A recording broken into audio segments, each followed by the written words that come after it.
जय Hind students, I hope कि आप सभी लोग स्वस्थ होंगे, आप सभी अपनी प्रिपरेशन अच्छे से कर रहे होंगे। आज हम बात करने वाले हैं उन कैंडिडेट्स के बारे में, उन स्टूडेंट्स के बारे में जो अभी यूपीएससी सीएसई एग्जाम की तैयारी शुरू ही किए हैं या उनको ज्यादा जानकारी नहीं है। कई सारे सवाल आते हैं उनके मन में, तो स्पेशली उन्हीं के लिए ये वीडियो है। अब इसके साथ ही आप सभी कैंडिडेट को जिनको सर्विस के बारे में जानकारी नहीं है, देखिए UPSC CSE civil service exam की तैयारी करने का मतलब है कि एक ही टाइम पर आप कई सारे सर्विसेज के लिए या कई सारे सर्विसेज में जाने के लिए एग्जाम की तैयारी कर रहे हैं। इनके लिए एक ही एग्जाम होता है और बहुत ही अच्छी बात है कि आप एक एग्जाम की तैयारी कर रहे हैं और उसी के माध्यम से कई अलग अलग सर्विस में जा सकते हैं, जो सर्विस में आप जाना चाहें।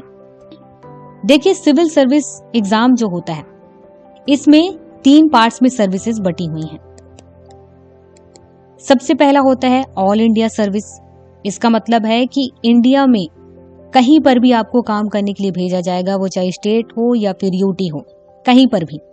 इसके बाद ग्रुप ए की सर्विस होती है और उसके बाद ग्रुप बी की सर्विस है। ऑल इंडिया सर्विस में आईएएस, आईपीएस और इंडियन फॉरेस्ट सर्विस आते हैं। इसके बाद ग्रुप ए की सर्विस की बात करें तो ग्रुप ए में इंडियन फॉरेन सर्विस आता है, Indian audit and account service आता है, इंडियन सिविल अकाउंट सर्विस आता है, इंडियन कॉर्पोरेट लॉ सर्विस आता है, इंडियन डिफेंस अकाउंट सर्विस आता है, इंडियन डिफेंस स्टेट सर्विस आता है। इसके बाद Indian information service, Indian postal service, Indian PNT account and finance service आता है। इसके बाद Indian railway protection force service है, Indian revenue service custom and direct tax है, Indian revenue service income tax है, इंडियन ट्रेड सर्विस है। इसके बाद इंडियन रेलवे मैनेजमेंट सर्विस है। इन सर्विस में आप जा सकते हैं। इसके बाद ग्रुप बी की सर्विसेज हैं, जिसमें armed forces headquarter civil services हैं। इसके बाद दानिक्स है, दानिप्स है।